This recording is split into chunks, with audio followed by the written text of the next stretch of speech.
अगर पत्नी के विचारों और उसके स्वभाव को ठीक से समझ लिया जाए तो उसे खुश करने में कोई ज्यादा प्रॉब्लम नहीं होगी और आप चुटकियों में अपनी पत्नी को खुश करना सीख जाओगे। 1. रोमांटिक शब्दों से दिन की शुरुआत करें। हमें अपने मैरिज लाइफ में अपने दिन की शुरुआत प्यारे से रोमांटिक शब्दों के साथ करनी चाहिए। आप अपनी वाइफ को गुड मॉर्निंग विश करें और हो सके तो गुड मॉर्निंग किस भी उसे दें। इसके अलावा आपको ने आई लव यू जैसे शब्दों के साथ मॉर्निंग विश करें। अगर आप ऐसा नियमित रूप से करेंगे तो आपकी वाइफ आपसे बहुत ही खुश रहेगी और उसे लगेगा कि शायद आप उसकी कद्र करते हैं और उससे आप प्यार भी करते हैं। इसीलिए आपको प्रतिदिन अपने दाम्पत्य जीवन की शुरुआत रोमांटिक शब्द के साथ करनी चाहिए ताकि आपका पूरा दिन रोमांटिक और खुशहाल रूप में बीते। 2. पत्नी की समस्या को समझने की कोशिश करें। अक्सर मर्द औरतों की समस्याओं को नजरअंदाज कर देते हैं या फिर उनको कोई मायने ही नहीं देते हैं। कभी भी महिलाएं उनको चाहे जितनी भी समस्या हो वो अपने पति से या फिर किसी अन्य से इसके बारे में बात नहीं करती है क्योंकि वो नहीं चाहती कि समस्या की वजह से किसी अन्य को परेशानी हो। ऐसा उनका सोचना होता है पर आपको तो ऐसा नहीं सोचना चाहिए ना।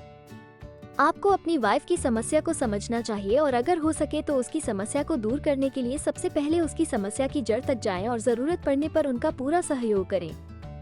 जब इस प्रकार से आप अपनी वाइफ का ध्यान रखेंगे तो आपकी वाइफ भी आपको खुश रहेगी। 3. माँ से पत्नी की अनबन होने पर किसी एक का पक्ष ना ले।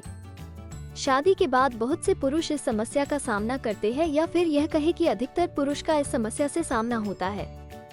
अक्सर उन्हें घर में अपनी पत्नी व माँ के बीच झगड़ा देखने को मिलता है या फिर दोनों की आपस में सही से बनती नहीं है। आपके घर में भी अक्सर माँ व पत्नी के बीच में किसी न किसी बात को लेकर कहासुनी हो जाती होगी या फिर आपकी पत्नी को आपकी माँ से कई तरह की शिकायतें होती होंगी। 4. पत्नी के घर वालों को भी दे सम्मान। ज्यादातर सभी पति सोचते हैं कि उनकी शादी हो गई और पत्नी घर आ गई तो हो गया काम। अब उन्हें बस कुछ ज्यादा नहीं करना है और अपने घर आए एक नए सदस्य की जिम्मेदारी निभानी है। ज्यादातर पुरुष यही सोचते हैं कि शादी के बाद केवल एक महिला का ही उत्तरदायित्व होता है कि वो उसके घर को देखे, उसे संभाले और उसके माता पिता की देखभाल करे इत्यादि इत्यादि। 5. पति को अपना बेडरूम रोमांटिक बनाना चाहिए। देखिए, हर समय केवल पत्नियां ही नहीं बल्कि पतियों को भी अपने बेडरूम को रोमांटिक बनाने का तरीका अपनाना चाहिए। हमने देखा है कि पत्नियां अपने पतियों को खुश करने के लिए और उनका प्यार पाने के लिए अपने बेडरूम का माहौल रोमांटिक बनाए रखती है। हस्बैंड लोग को भी चाहिए कि वो अपने पत्नी को सेटिस्फाई करने के लिए सबसे पहले अपने बेडरूम का पूरा माहौल रोमांटिक करें।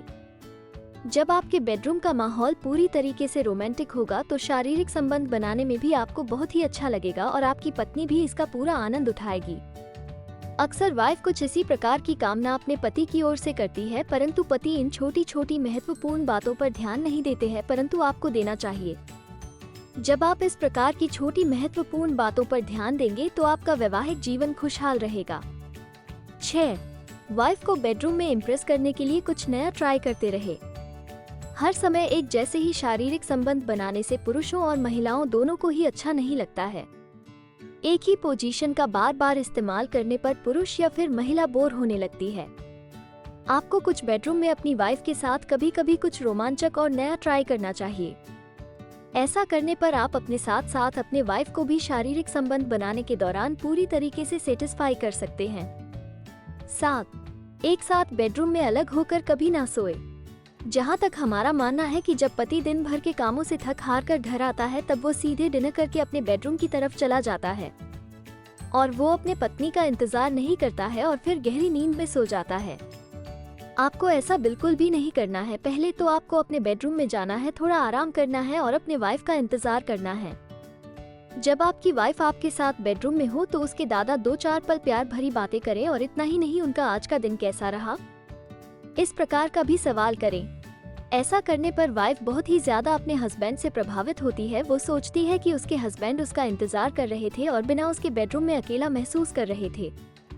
ऐसा करने से पति और पत्नी के बीच में प्यार बढ़ता है और इतना ही नहीं, आपकी वाइफ आपके साथ बेडरूम में काफी ज्यादा खुद भी रहेगी। 8. वाइफ को किस रोमांटिक रूप में आप देखना पसंद करते हैं, उन्हें ये बात बताएं। अक्सर वाइफ लोग चाहती है कि उनके हस्बैंड उनसे कहे कि तुम मेरे सामने इस प्रकार से रोमांटिक मूड बनाकर आया करो या फिर अपना इस प्रकार से रोमांटिक लुक रखा करो। वाइफ लोग अपने हस्बैंड से ऐसा बिल्कुल भी नहीं कहती है परंतु अपने हस्बैंड से ऐसा कहने की अपेक्षा जरूर रखती है। अगर आप अपनी वाइफ से बेडरूम में कहेंगे कि आप तो मुझे इस रोमांटिक रूप में देखना, तो वो देखिए जरूर उसी रूप में आपको दिखाई देगी और उसको भी बहुत अच्छा लगेगा। ऐसा करके आप अपने हस्बैंड और वाइफ के साथ रोमांटिक रात एक बेडरूम में बिता सकते हैं। 9. छोटे बड़े कामों को करने में वाइफ की हेल्प करें।